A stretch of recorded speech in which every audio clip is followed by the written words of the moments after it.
We have two speakers for our program today. Wendi Goen is the lead reference and photograph archivist for the Arizona State Library, and Jan Levin is the Arizona Collection and Reading Arizona librarian for the State of Arizona Research Library. So we're glad to have them here today, and I will go ahead and hand it over. Hello, everyone. I'm Jan Levin. And I'm Wendi Goen. And today we'll be talking about Arizona genealogy resources. So I'm just going to share my screen.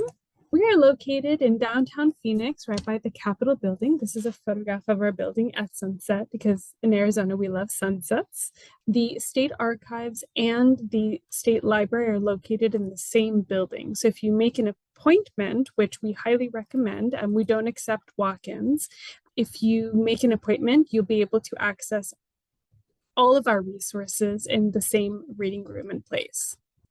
So because we require folks to make appointments before they come into our reading room to look at materials, we do recommend submitting, when you submit a ticket, we recommend using these effective research and reference questions, how to ask for the information that you want. So please be sure to include the names of the individuals for whom you are seeking information, the location of where those people lived, the approximate dates for the individuals, and the specific types of records you are seeking. Now, if you don't have all that information, we'll help you figure it out, but it's really helpful for Wendi, who's the lead reference archivist, and for our lead library reference person to have as much information as possible when you're submitting a ticket to look at our materials.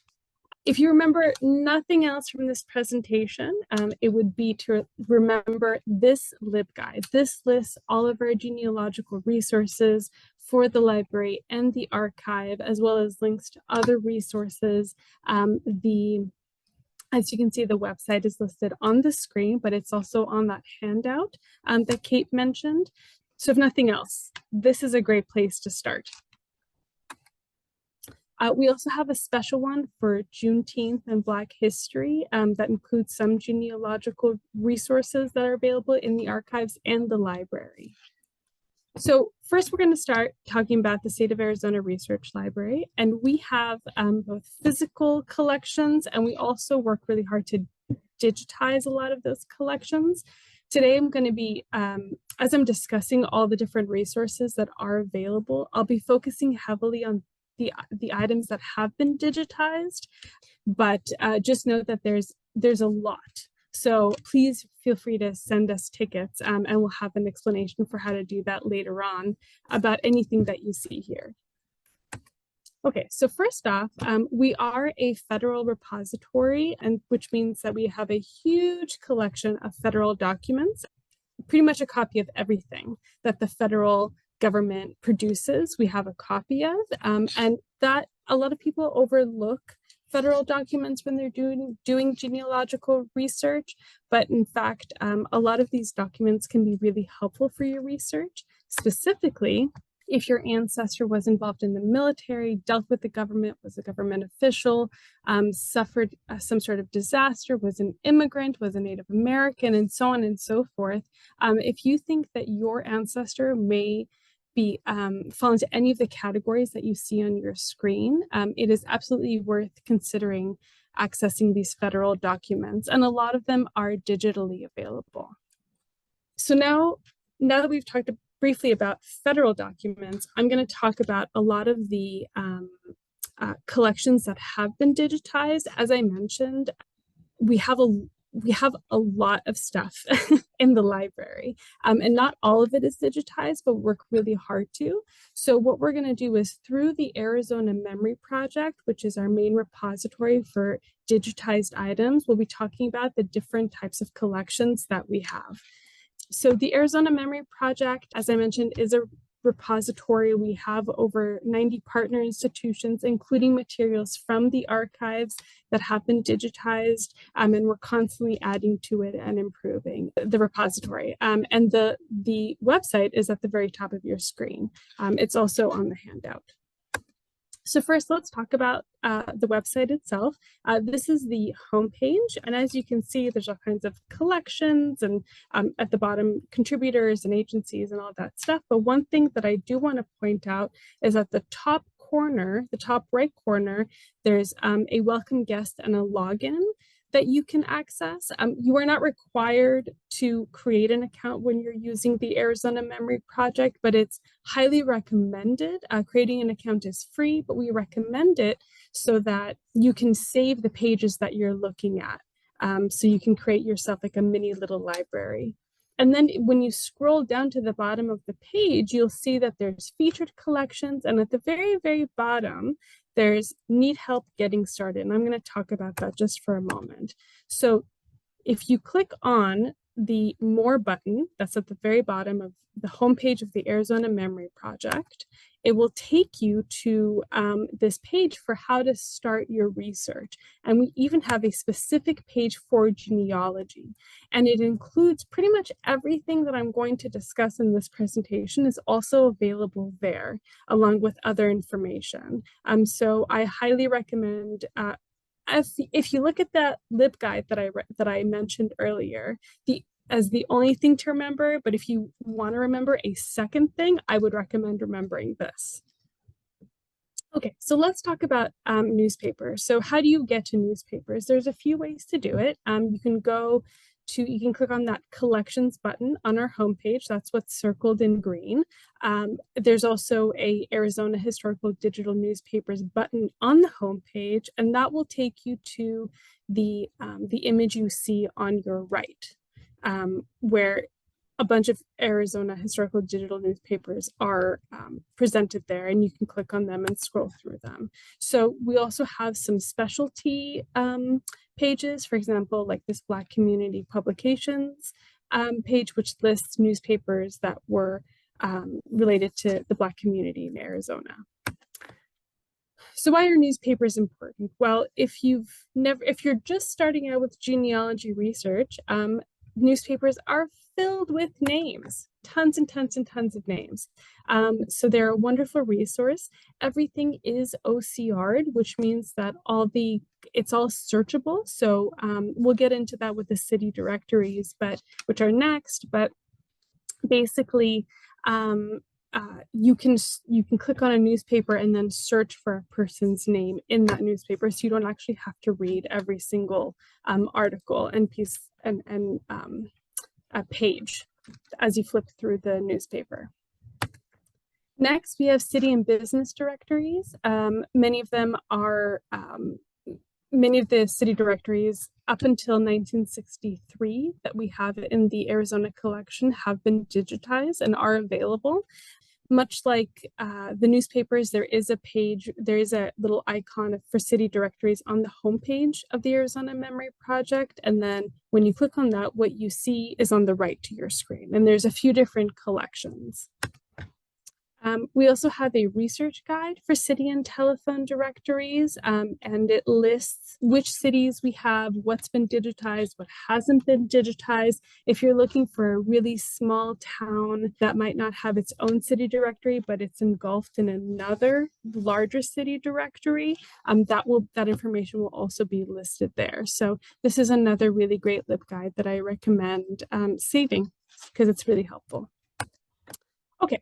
So let's say you're looking for a city directory for Globe. And so this is what you see on your screen is one of the collections we have for the city directories. And there's a search button at the top. So you could type in Globe, and then you'll see city directories, and they're all listed by year, which is very convenient. And then let's say you click on the 1905-1906 Globe Miami directory, and you're looking for someone with the last name Crawford. There's a search button, and you can type in their name, and because everything is OCR'd, you can actually find them, and you don't have to go searching page by page by page, which is really nice. It could save you a lot of time. Here is another example of a 1936 Phoenix City directory. And what I want to point out is that lots of times they also include the They used to include the professions of people, which is really interesting. So if you have an ancestor and they lived in, let's say, Phoenix or Globe, and you don't know much about them, all you have is a name, sometimes looking them up in a city directory will reveal a lot more information about them than you might expect besides their address. And here's another example that's highlighted. Okay. Next, let's talk about yearbooks. Yearbooks are a wonderful resource for genealogical research. We have several collections of yearbooks. We collect yearbooks here at the library, and there's several collections, but the big one is called Looking Back, Arizona School Yearbooks. And there are a lot of them, and they're organized by the name of the high school, rather than like the city that they're in, because sometimes it's not always clear. One thing that I want to point out is that while yearbooks are really, really wonderful resources, sometimes they have little discrepancies on them that are a little odd. For example, what you see on your left, technically that is a alphabetized list of students, but Betty Wallace is listed above Philomena Cota instead of being listed with the rest of the W students. So that can be a little tricky sometimes. And then another thing that I want to point out is on your right, you'll see that you have photos and you have the names of people, but it's not clear who is whom. And so it's just something to keep in mind that yearbooks are a great resource, but they are not an end-all be-all. Sometimes you need to do a little bit more digging to figure stuff out. Next, we're going to talk about the Arizona collection books. We have historical books that have been digitized. There are hundreds of them on the Arizona Memory Project. And you might not think that these are a good resource for genealogical research, because you're like, okay, like this book that was written in 1884 about territorial Arizona, like what's so great about that? But as Wendi always says about genealogy, there's a difference between genealogy and family history. So genealogy is our skeleton, it's the bones, it's things that are really important, but family history is the muscles that go on top that make things more meaningful. And so you get a lot of that context through using these historic books. Exactly what she said. So we have a lot of these, and you never know what you're going to find to learn about the life that your ancestor lived during different times of his periods of history. So here's another example of another interesting book that we have that's digitized. This is the Independent Order of Oddfellows, and so it's very name heavy. As you can see on the right, they have roll call of everybody who was present. So could be a fun way to discover your ancestor. We also have another example, the Arizona Federation of Women's Clubs. They have a yearbook, and this is also a very name-heavy resource, and they talk a lot about the different things that members of the clubs, the things they did. So you get to learn a lot about what their daily life might have been like. Okay. Periodicals. Similar to books, these can also provide a lot of really interesting information about the life that your ancestor led, if they were really involved, for example, with cattle ranching, or maybe they grew citrus, and so on. But it can also be a really great resource to find your ancestors in general. So here are some examples of a few of the periodicals that we have digitized on the Arizona Memory Project. As I mentioned, there's a lot more that are not digitized, but just to give you sort of an idea of the varied subjects that are available. So here's an example of how to connect between what you find in a periodical and what you can find in a city directory. So for example, this is a list of building permits from a Arizona builder and contractor, I believe, periodical. And so we have the name Carl Bowers, and the permit that he wanted is connected to Willetta Street in Phoenix. Okay. And then if we look in the city directory for Phoenix for the same year, we can find a CT Powers listed. Now, it might not be might not be the same person, but could also be the same person. So there's a way to, if you use periodicals and city directories and books and a lot of the other resources, and you kind of put them together, you could create a much fuller picture of your ancestor and their lives. Next, I want to talk about Arizona state government publications. So because we are a state library, we are required to collect publications that are distributed by and published by state government agencies. So that's, for example, the Department of Agriculture, Department of Education, and so forth. And it might not seem like these are particularly useful unless you're looking for something that is specific to the government workings of Arizona. However, the last 4 bullet points that are underlined, the newsletters, periodicals, bulletins, and directories, are very, very name heavy, and they can provide a lot more information about your ancestors. So for example, these are more recent examples, but it's just to give you an idea. So on the left is a bulletin from the Arizona Department of Real Estate. As you can see, there's photos, there's names. On the right is my favorite, the Arizona Department of Economic Security's newsletter, the Describer, which is so funny, I think. Also photos and very name heavy. So that could be a great resource. Next, the Arizona Biographical Database. This is a database that we have on our website. This is not on AMP. The website is on the screen, as you can see. The thing about the Arizona Biographical Database is that it is not updated currently, and so the information there is more retrospective. It can provide some helpful information, but I really recommend taking it with a grain of salt. It's particularly ideal if you have an ancestor of note. So for example, on the screenshot, you'll see that this is a screenshot of search results for Frances Munns, but as you can see, she is listed in so many different ways, and sometimes caps, sometimes with her middle name, sometimes just her initials. So it's a little tricky to navigate, but I would recommend it if you have an ancestor of note as it relates to Arizona.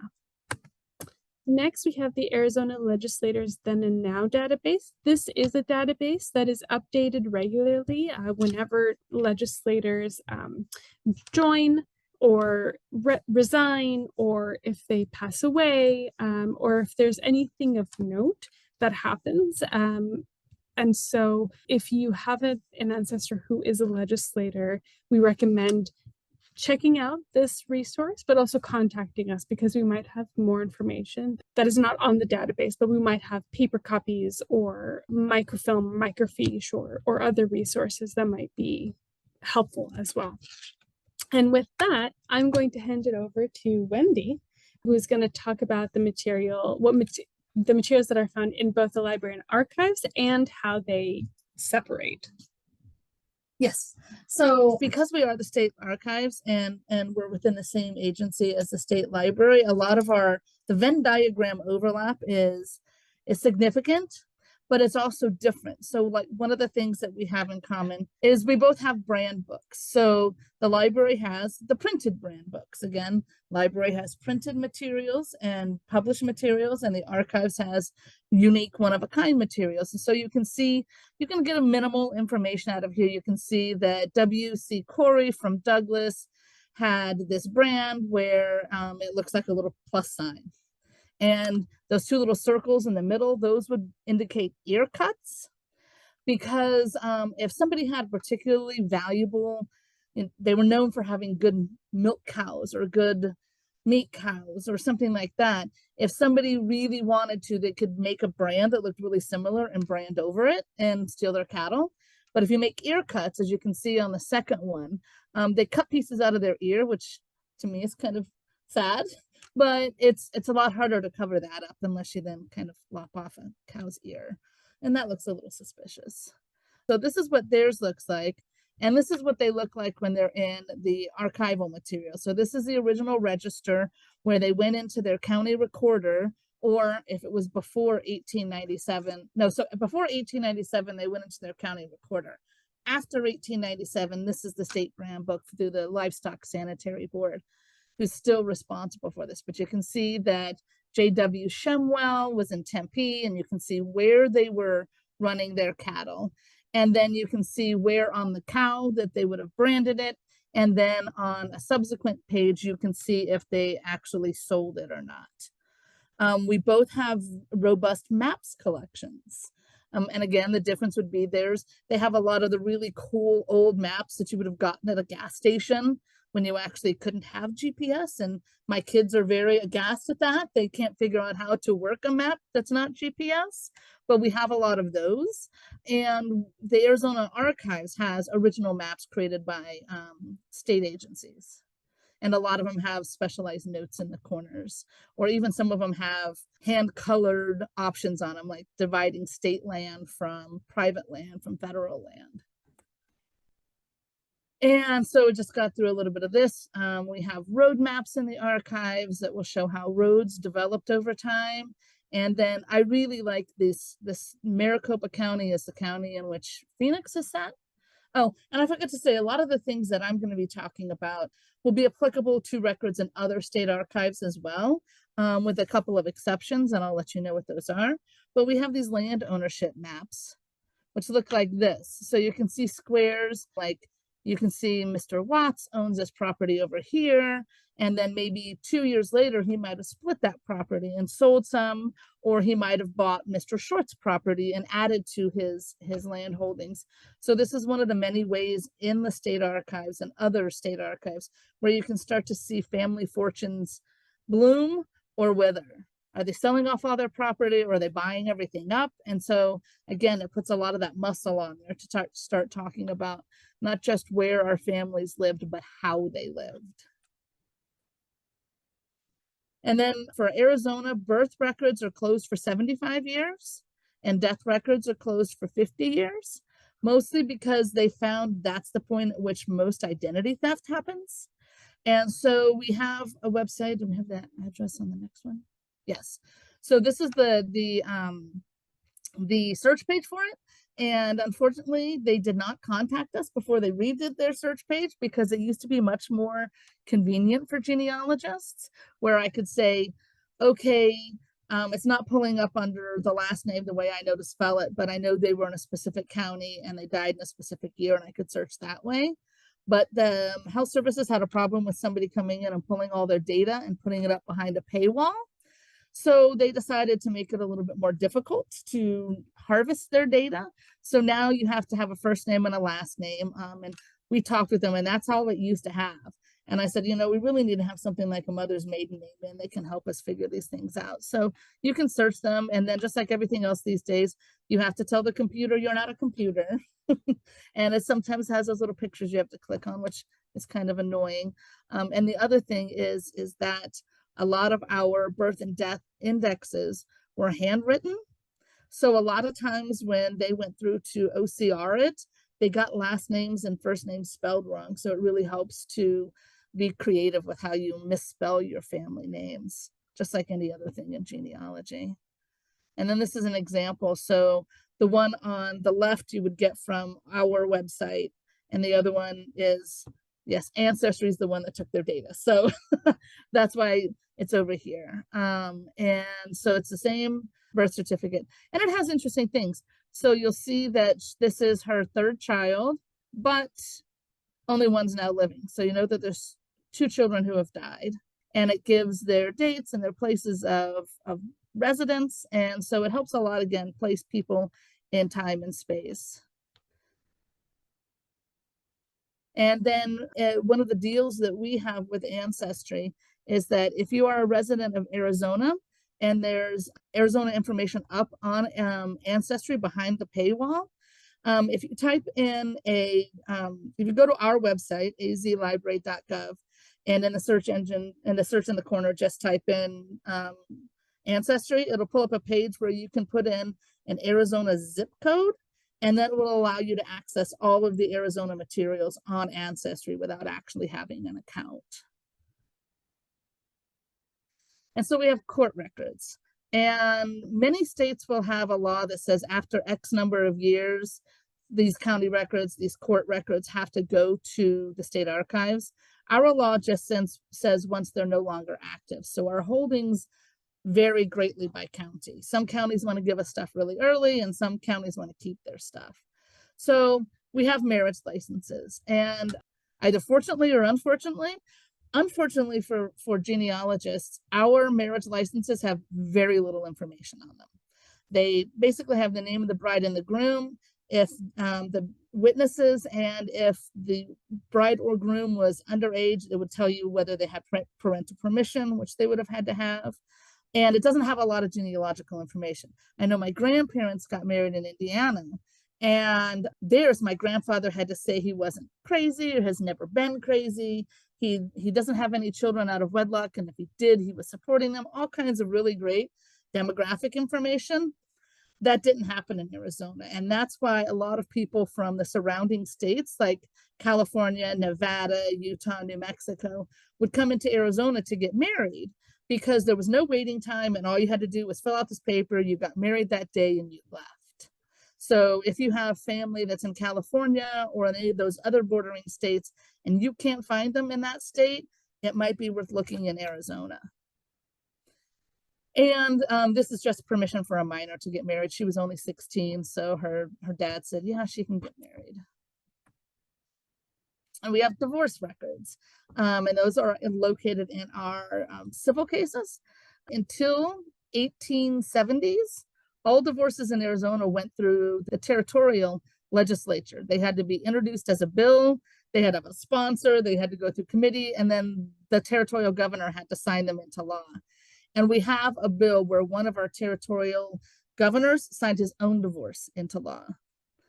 But and many times cases are missing, but you'll still find them in these registers of action, so we can at least still find out when they filed and when and if the divorce was actually completed or not. We have naturalization records that go through our county recorder's website, and not just the website, our collections. And so they can be very helpful because they'll list any known relatives, birth dates and places, just like naturalizations from any other area. We have probate cases. These are particularly helpful.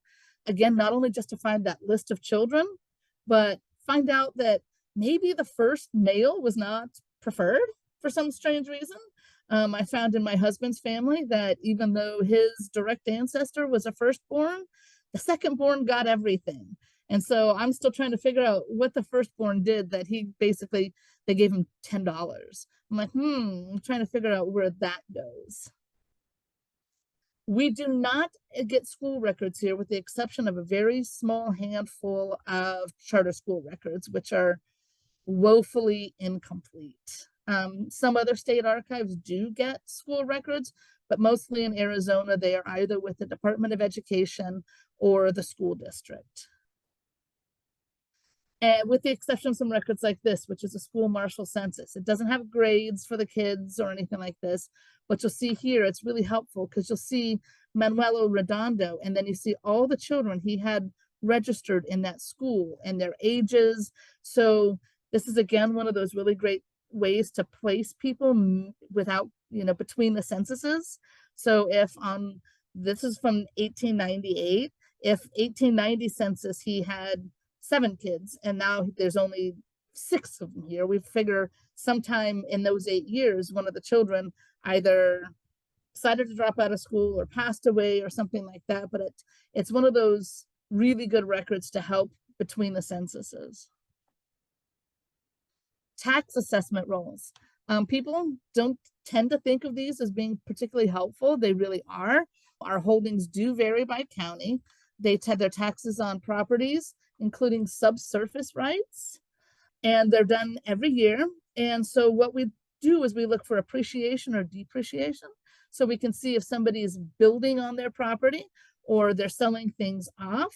We had a woman come to us right about 10 years ago whose family was being charged with a state agency for using water since the 1870s without permission.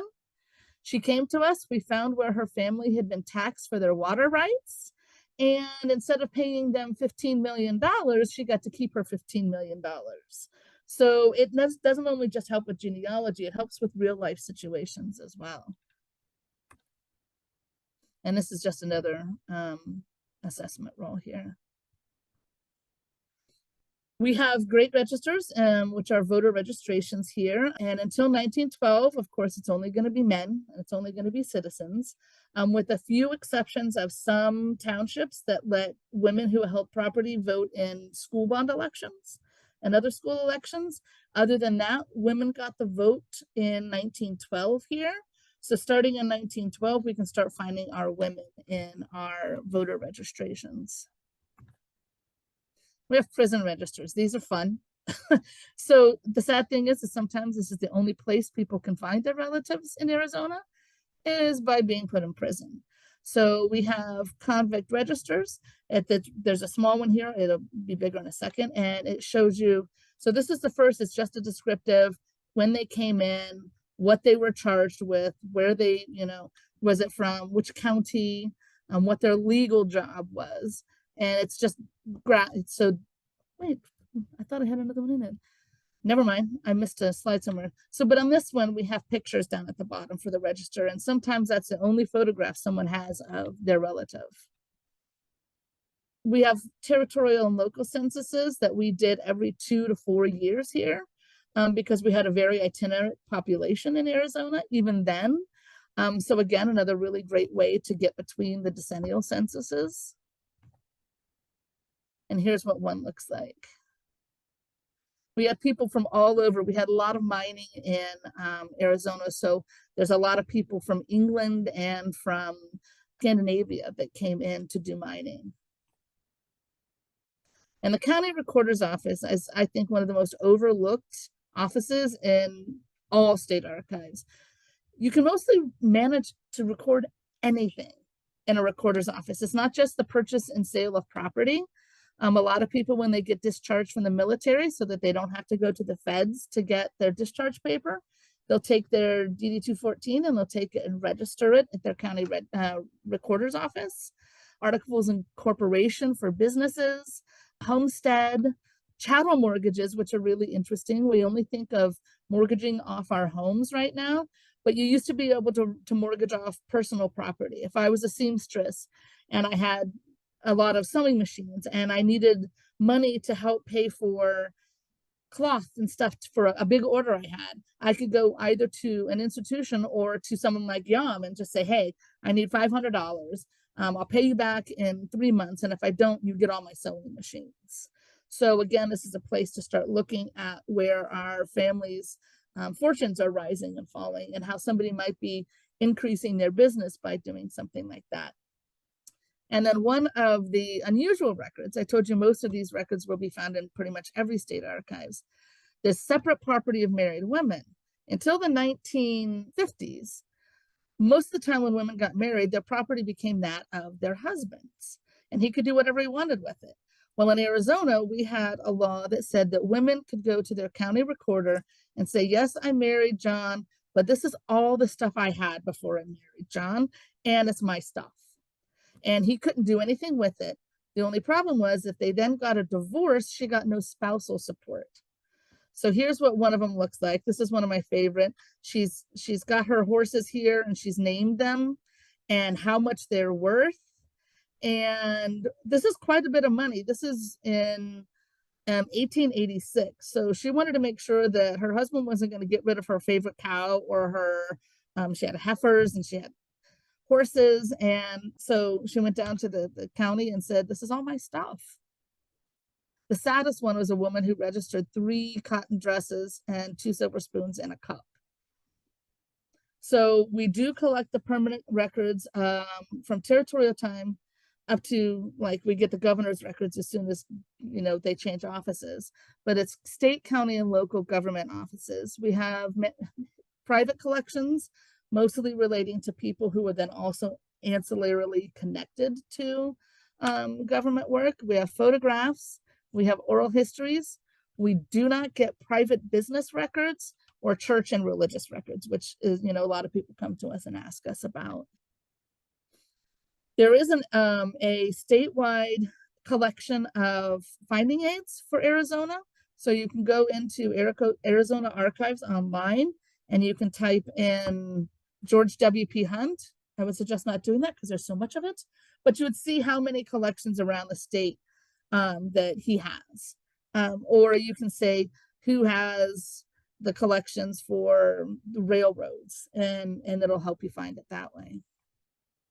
And then yeah, so these are just links to our catalog. So for the Arizona State Knowledge, that's the Archives catalog, and we also have a research library catalog.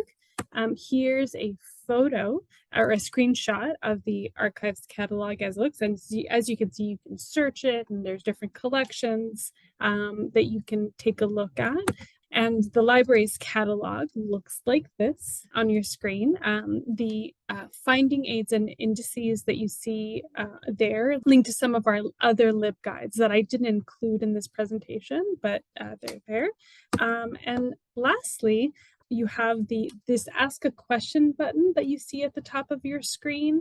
If you go to azlibrary.gov, that if you click on that, that will take you to a form where you can make an appointment or ask us a question about anything that we've discussed today, or anything Arizona related at all, actually. Or you can email the email that you see on your screen also, and that will also generate the same sort of form on our end, and we'll be able to answer you. So that is our presentation. And before we take questions, I also just want to thank Allen County Public for hosting us. I meant to say that earlier, but forgot. So I'm so sorry about that, but thank you so much for hosting us, and we're happy to answer any questions that you may have. Somebody's asking, are there records for bounty hunters? If so, where might those be located? Like records of people who are bounty hunters, unfortunately, no, we do not have those. You might find them showing up in some of those registers of actions or some of our sheriff's registers we have where they're going out and arresting people.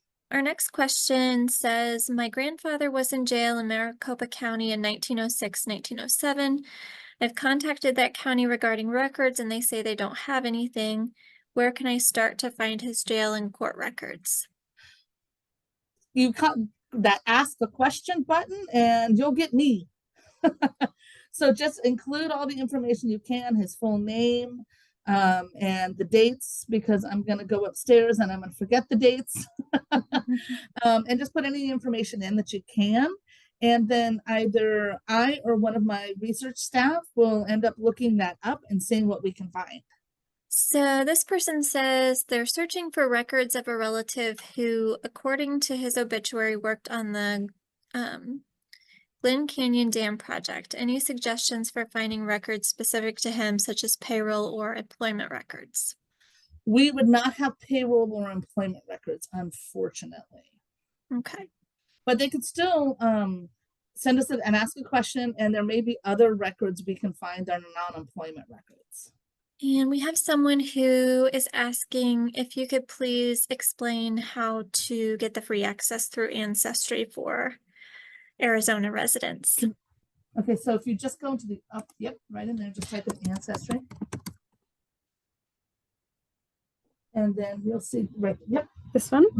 Okay, and you click on ancestry.com. And then you just type in a zip code. Yeah, so for example. And then you'll be able to search that way. Yay. If that didn't make sense and that was too fast or you're not sure, just send us a ticket. Just go to azlibrary.gov and then scroll down a bit and click on this ask a question. It's the best way to get information that maybe you missed during this presentation. And we have a couple of questions about appointments, how people can make appointments and how far in advance they should do so. Mostly we ask for 24 hours in advance. Asking at 4:30 on a Friday is probably not going to work for Monday because we monitor it 8:30 to 4:30 Monday through Friday. And it's just that's a broken record, but just that ask a question button. Go in, let us know what you're looking for, because a lot of times this is one of the reasons we instituted appointments besides COVID, is that we would have people drive. I mean, Arizona, it takes hours to get anywhere. It even takes me an hour to get from my house to here, and it's only 25 miles. But people would show up and we wouldn't have the information that they were looking for. Or they would show up and then they would have to sit and wait for half an hour while we went and pulled things. So if you use that ask a question button and tell us what information you're looking for, then we can arrange for the appointment, which we have appointments Mondays through Fridays. We have them in the mornings, 8:30 to noon, and in the afternoons, 1 to 4:30. We take a lunch break from 12 to 1. And then you put that in and we'll arrange for the appointment, and then we'll have materials waiting for you when you get to our office. It doesn't mean that's the only thing we're going to give you, but at least you can get started on it.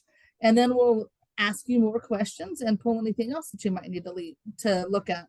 But at least you're not sitting there for, half an hour or so waiting for us to bring materials. And sometimes the material you're looking for is already digitized. So you actually might not need to come in at all. We could just point you to the digitized item and, there it is. Thank you both so much for presenting today. We really appreciate it. I just wanted to mention, for anybody watching, if you'd like a copy of the chat or if you have any additional questions, you're welcome to send us an email. It's genealogy@acpl.info. So thank you again, and thank you everybody for attending. Thank you so Thank much. you. Thanks. Bye. Bye.